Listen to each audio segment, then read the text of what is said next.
Testing. There we go. Okay. Hi everybody, my name is Elan and I am the Everyday Professor. In today's video, we're going to be talking with Dr. Andy Paris. We're going to talk about research questions, coming up with them, and also intercultural competence. Let's get started. Hi everybody, and welcome Dr. Andy Paris to the Everyday Professor. We're going to talk a little bit today about coming up with research questions and what is intercultural competence. So Andy, why don't you tell us a little bit about yourself, and then we'll talk about coming up with research questions. Sure, thank you. I am a professor at the University of Guelph, which is in Guelph, Ontario, about an hour outside of Toronto. I teach international relations and courses on religion and politics, human rights, and I teach in the International Development Studies program. My own research is generally on the history and politics of international humanitarianism. I've written a book on the history of humanitarianism that looks at 500 years of that history. I've done some work on faith-based humanitarian and development organizations. And right now I'm working on a new project that's looking at the impact of the COVID-19 pandemic on Canada's small and medium development organizations, which I'm very excited about.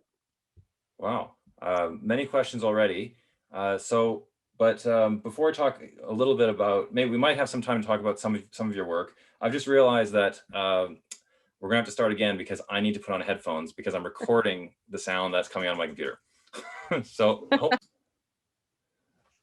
Okay, so we're back now, and this time I'm wearing headphones, so hopefully the recording will be better. So why don't you've got quite a lot of interesting and diverse research that you've done in the past, and you're doing now. Why don't you tell us a little bit about how you come up with a research question? Yeah, well, I think the most important thing for me is that it has to be something that I'm interested in. And that sounds kind of basic, but I'm just not going to be motivated, and it's not going to give me enough fuel for the long term if it's not something I'm passionate about. I've tried to do research that I think is important or could be a decent question, but I wasn't really that interested in it and it didn't go anywhere. So I think for me, that's probably one of the most important things, is that I'm passionate about it and that it's interesting to me. And I've also thought quite a lot about why I've chosen the research questions that I've chosen. And I think it also has a lot to do with my own kind of personal history and experiences, right? And maybe that's the same for other people too. For instance, I grew up in a very conservative Christian household, was surrounded by churchgoers and missionaries, and spent a lot of time in my teenage years struggling with that and eventually running very quickly away from it. But in the interim also spent some time on a 1-month short-term missions trip that was deeply influential in my intellectual interests, but also deeply troubling. And then I kind of ran away from that. And it was in a conversation with a friend and colleague who heard about that experience and said, "You need to write about it." And so eventually it was a scary process because it felt like it was very personal and that it would reveal things about myself that I didn't necessarily want to look at. But in the end, I've spent quite a lot of time thinking about faith-based humanitarian organizations as a way to kind of wrestle through some of the questions that are very personal questions to me. And that has been a motivating factor for me as well. I was in the middle of starting a brand new project on the politics of missionaries. That was my tentative title. And I'd started doing some preliminary testing and field work in February of last year.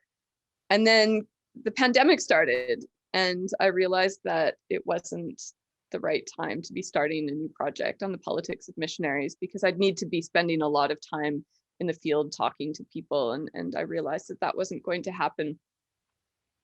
But as I was looking at what was happening with the pandemic and things were locking down, and there were a lot of conversations around the impact that the pandemic was going to have on developing countries and for long-standing development issues. And it was deeply troubling to me, because in Canada, a lot of the conversations I was listening to in the media were focused on what was happening in Canada, and high rates of unemployment and job loss, which are very concerning and are hard and very difficult. But there wasn't as much attention in mainstream media to how the pandemic was going to impact, for example, progress towards the Sustainable Development Goals, or how it might exacerbate poverty or rights issues in other places. And I began thinking, how is this impacting the ability of Canadian humanitarian and development organizations to do their work? And so again, this was like almost I was deeply troubled by this. And so it became a topic that I started doing research on. And it felt like an important topic personally to me. And so that is how I chose that research topic. I think that it's really interesting, because all too often I feel a lot of us academics don't necessarily acknowledge that a lot of the questions that we come up with are coming from our own, personal experiences and our personal stories, right? That there's a, reflexive element to how we come up with the questions that we're interested in. And certainly I tell my students when they're asking about their dissertation, and they're saying, what should I do? And I'll say, well, you have to be interested in the topic, right? Because you have to do all the heavy lifting. If you're not interested, you're not really invested. There's a couple of things there that I might want to follow up on, if that's okay. One is about the types of, it seems that some of the framework and research in which you're directing really looks at how people experience political phenomena. And I think that's another area in international relations that is often easily missed when we just think about states or kind of personal large bodies, and how they just react, and sometimes forgetting that there's people here, and the way in which that we experience things locally is often overshadows the way our own experiences relate to or inform or other people's experiences, and trying to bring all of that together. And I think bringing that together, that leads me to the other question I have, which is, when you're looking at these complex phenomena, right? How do you have any strategies for how you then devise a question that you think you can answer? Because I know that's, a lot of times we might just talk about method, or pick whatever method you're going to use, but I think sometimes that's missing the point, which is your question needs to be answerable. And then, but how do you identify a question that can actually be answerable? That's a really good question. So I'm a historian at heart. My bachelor's degree and my master's degree were history degrees, and it was only afterward in my PhD that I turned to political science. So I'm deeply influenced by historical methods, which is about doing kind of deep textual analysis and looking at details and reading between the lines. And that, I think, is still how I approach a lot of my research, even though I might employ different methods other than textual analysis, like looking at documents, primary or secondary sources. If I'm doing interviews or other kinds of things, I still tend to approach it like a deep textual analysis. And so I suppose when I answer your question, I try to think about like what texts are available to me to find. Where am I going to be able to look? How am I going to be able to get my texts or my information. And that means that I can be quite eclectic in my methods. And I'm not actually committed to any one particular method. I'll use like a data collection method if it works. So in my previous research, I did a lot of, analysis of historical texts. I've done interviews, but for this most recent project on COVID-19, I realized that I would need to do a survey on Qualtrics.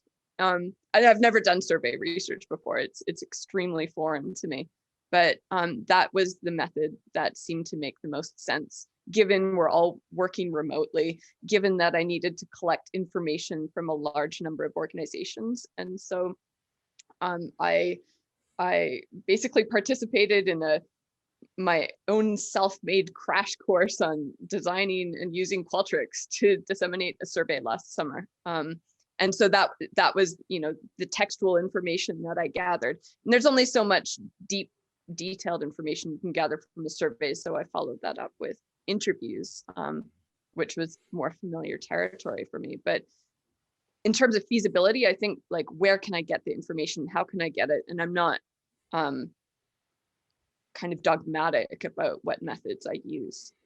I love that really pragmatic approach that you just articulated about, here's my question now, what's the data that I need to answer it? And then how do I go collect it? And it's, I think that's something that we don't often, you don't find textbooks on how to research that set it up in that way, but I think that's such a great way to think about it. And you also, so one of the other things we're going to talk about is this, I guess, idea of intercultural competence, and that also seems to speak a bit to this question about how you go about getting information, what sort of information you're getting. What is intercultural competence? So, I mean, there's a whole field out there that I've discovered that studies intercultural communication and intercultural competence, and there's a bazillion definitions out there about what intercultural competence is. I understand it as the ability to identify and understand intercultural differences and similarities, and then to be able to adapt one's behavior in a particular context in a meaningful and effective way, right? So to be able to operate effectively in different kind of cultural contexts. And by cultural contexts, we think of culture often as like, okay, you need to like travel to some other place and get on an airplane and go to like a different culture that really feels different. But I like to think if you replace the word culture with the word difference, we encounter difference every day in our lives, every day in our workplaces, in our communities. And so it's really about how do we learn to function effectively in and across difference. When you were explaining it, I kept thinking it sounds like encounters with difference, and how do you engage and encounter and make sense with difference. And so if you're how do we start thinking about cultural competence in in our field of political science and international relations, international politics? What's where do you start? Yeah, so in the way I've approached it, I think the easiest way, the most accessible way for students to approach it, and the way I've approached it, is through facilitating study abroad programs and international field schools. And that feels like the obvious starting place to me. And so I led 2 groups of students on 2 separate occasions for a 1-month field school in northern India. But prior to that 1 month in northern India, we spent a semester together studying.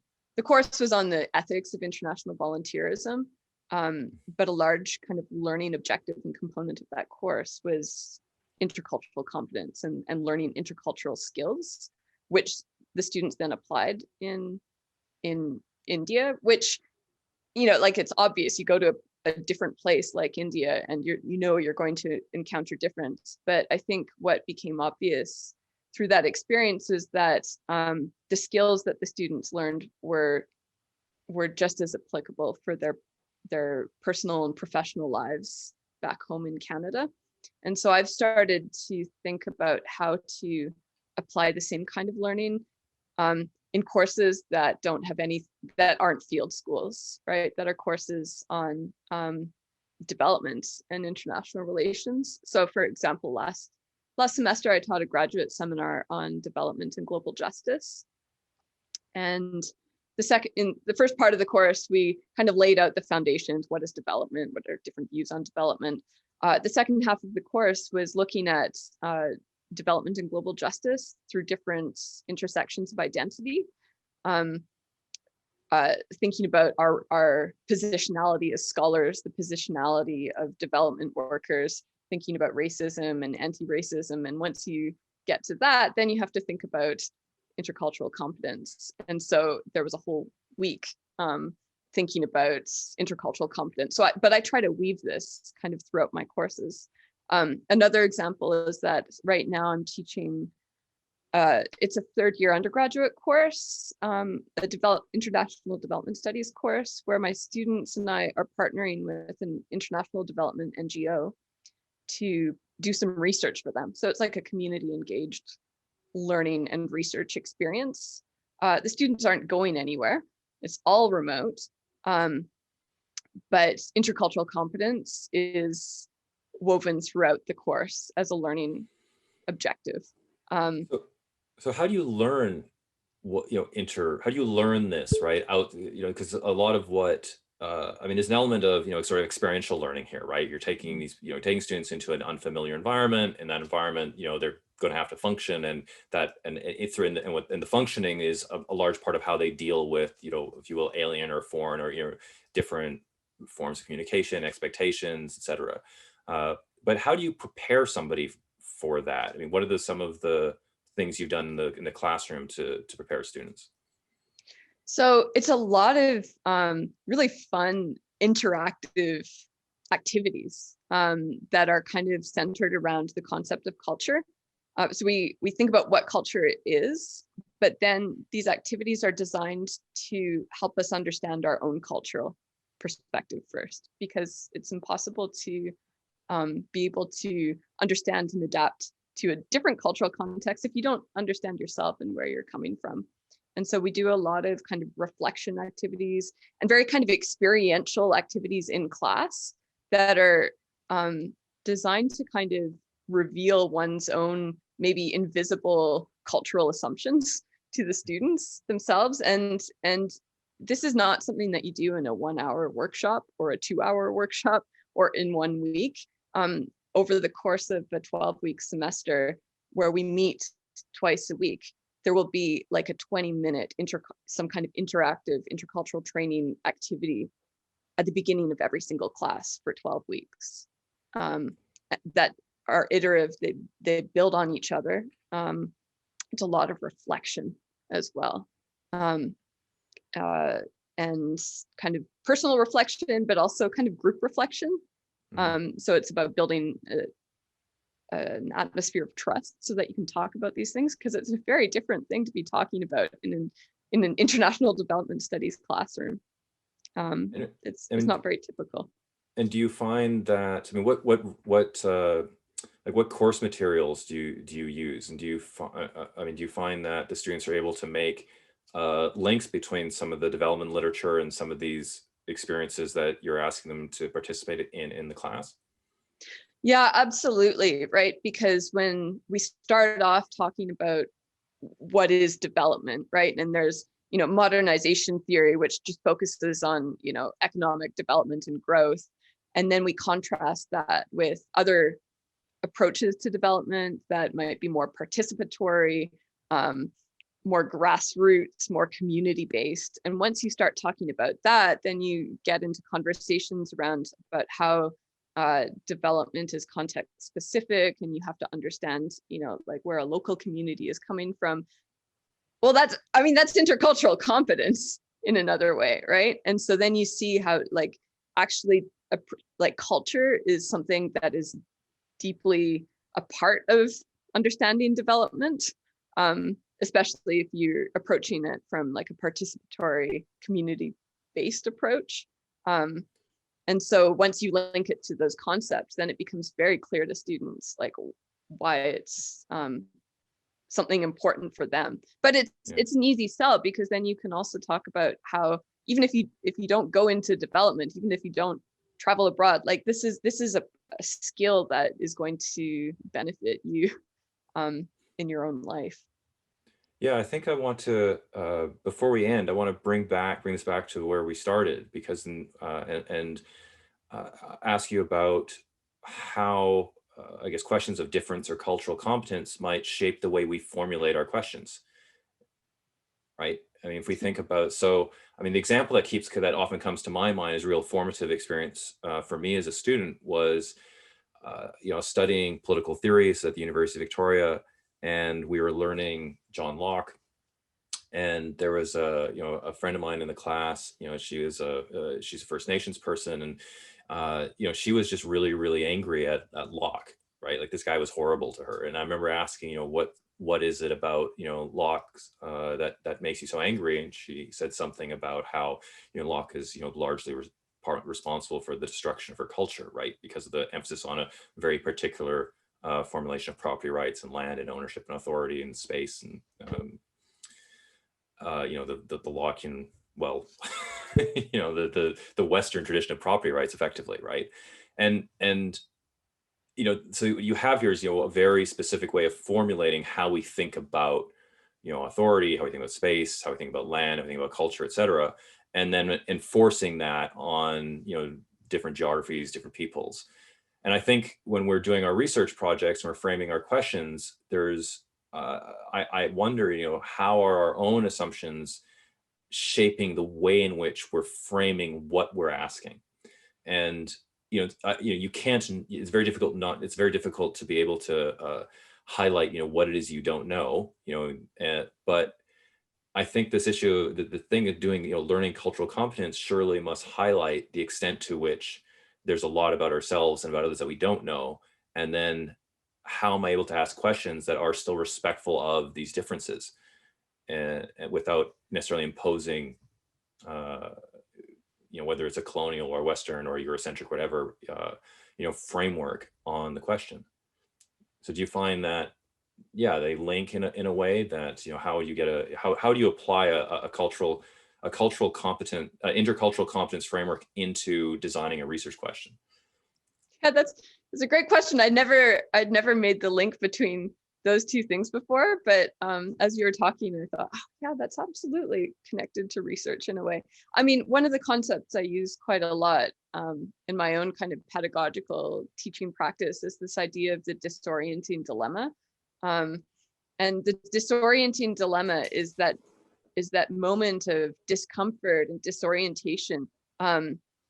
It's that moment that grabs you and like you're dissatisfied or maybe angry, or you disagree, or like it gets to you, or you're uncomfortable, you don't know what to do, so in experiential learning, like when you study abroad, that's quite tangible. But I think maybe our research questions come from the same kind of place, right? It's a dissatisfaction, it's a discomfort, it's a hole, it's something that we need to figure out, right? And experiential learning theory, transformative learning theory, tells us, like, what do we do? How do we kind of resolve that disorienting dilemma? Is we have to kind of do this kind of self-reflection and understand where that's coming from. Like, what are our own values or assumptions or perspectives that are kind of feeding into this? Like, where's the disjuncture? And it's actually these moments of disorientation that are the most ripe for learning, or have the most potential for learning, right? And so maybe a research question is like a disorienting dilemma.